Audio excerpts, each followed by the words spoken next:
कई वर्ष पहले एक घने जंगल में 4 चोर रहते थे।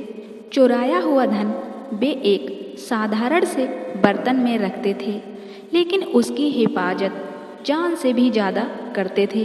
कुछ अरसे बाद उनका मन चोरी चकारी से ऊब गया। मैं तो ऐसी जिंदगी से तंग आ गया हूँ। हमें हमेशा चौकन्ना रहना पड़ता है, वरना हम पकड़े भी जा सकते हैं। एक ने अपना दुखड़ा रोया। हाँ, मैं भी चाहता हूँ कि हम लोग एक शांत सच्ची जिंदगी जिएं। दूसरे चोर ने हाँ में हाँ मिलाई। बहुत अच्छा, हम जंगल छोड़कर किसी ऐसे शहर चलते हैं जहाँ हमें कोई जानता ना हो। शायद कोई साफ सुथरा काम धंधा ही हाथ लग जाए। तीसरा बोला। 3 चोरों को तो यह सुझाव पसंद आया और उन्होंने तय कर लिया कि वे जंगल छोड़ देंगे। लेकिन चौथे चोर को अपनी जीविका के लिए कोई खरा धंधा करने की योजना पसंद नहीं आई।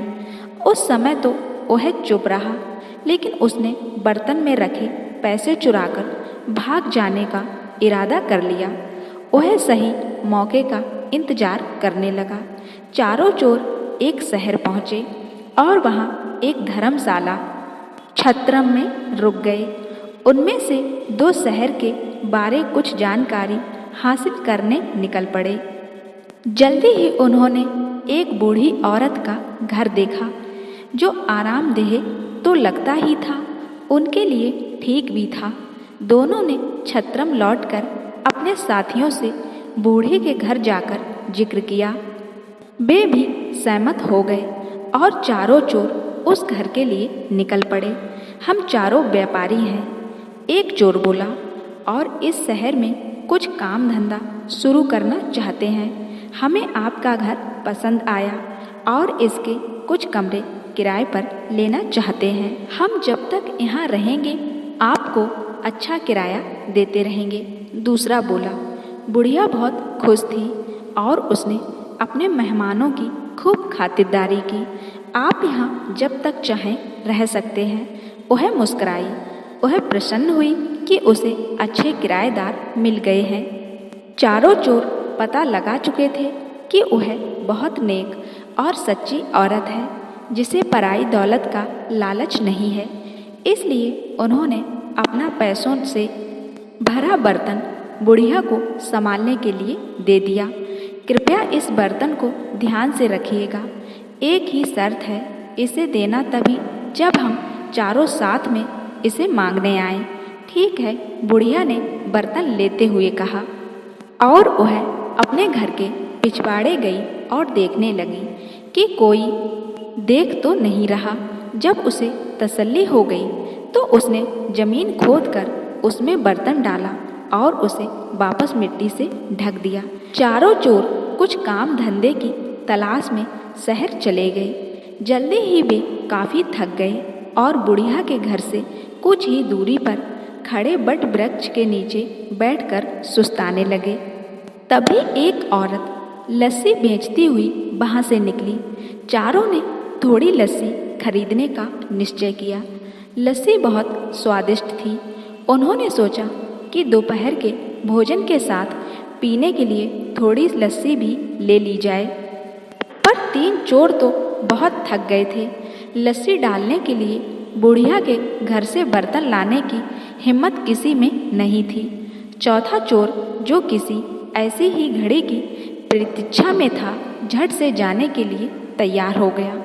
वह बुढ़िया के घर पहुंचकर बोला, मुझे मेरे साथियों ने बर्तन लाने के लिए भेजा है, लेकिन मैं तो यह बर्तन तभी दूंगी जब तुम चारों इकट्ठे आओगे। वह मना करती हुई बोली। तो उस चोर के दिमाग में एक विचार आया।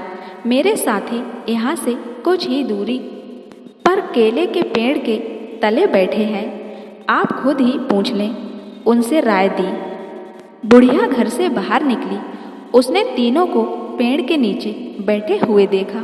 क्या आपने अपने दोस्त को बर्तन लाने भेजा है? वह चिल्लाई।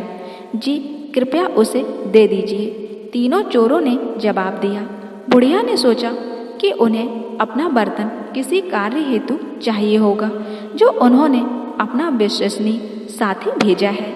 उस चोर को फावड़ा देती हुई वह बोली कि पिछवाड़े से खोदकर बर्तन निकाल लें। इतना कहकर वह अपने घर के कामों में उलझ गई। चोर ने बर्तन निकाला और चुपके से पिछले दरवाजे से भाग खड़ा हुआ। इस बीच उसके दोस्त चिंतित हो रहे थे। काफ़ी वक्त बीत चुका था और उनके साथी का कुछ पता नहीं था। तीनों बुढ़िया के घर गए। हमने अपना साथी एक बर्तन लाने भेजा था, वह कहाँ है? उन्होंने पूछा। मैंने तो बहुत पहले ही उसे बर्तन खोदने के लिए कुदाली दी थी, उसने आपको बर्तन नहीं दिया।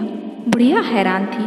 तीनों चोर समझ गए कि उनके साथी ने उन्हें धोखा दिया है।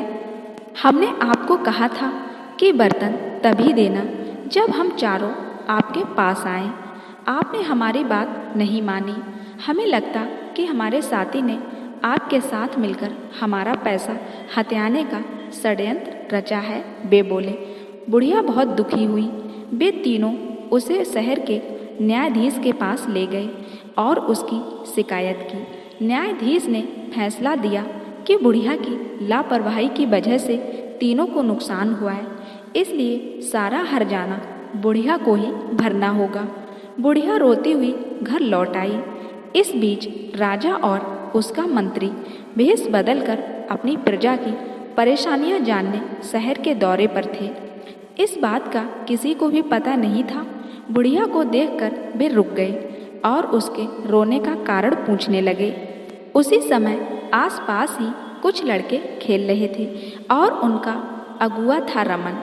बुढ़िया की दुख भरी कहानी उसने भी सुनी। भगवान करे उन तीनों को तुम्हारे साथ ऐसा सलूक करने की सजा मिले, रमन बोला। यह सुनकर राजा और उसका मंत्री बहुत हैरान हुए। उन्होंने रमन से पूछा कि क्या वह इस मामले का फैसला कर सकता है। रमन ने आत्मविश्वास के साथ सिर हिलाया और कहा कि वह अपना फैसला राजा के दरबार में ही सुनाएगा। अगले दिन महल में दरबार लगा। रमन न्यायाधीश के आसन पर बैठा था। उसने चोरों की कहानी सुनी। तुम्हारी शर्त यह थी ना कि बुढ़िया वह बर्तन तुम्हें तभी दे जब तुम चारों उसे लेने आओ। रमन के प्रश्न पर तीनों ने हामी भर दी। बहुत अच्छा, वह शर्त पूरी करने के लिए तैयार है, पर यहाँ तो तुम सिर्फ 3 ही हो।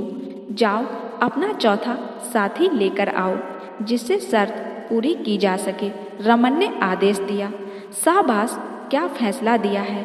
राजा ने रमन की भूरी भूरी प्रशंसा की। तुम छोटे हो पर समझदार हो। आज से तुम मर्यादा रमन के नाम से जाने जाओगे और हमारे दरबार में ऐसे मुकदमों के फैसले किया करोगे। इसलिए किसी पर भी भरोसा करो तो सोच समझ कर करना, चाहे वो कितना भी अपना हो, क्योंकि आज की दुनिया में किसी पर भी भरोसा नहीं किया जा सकता है।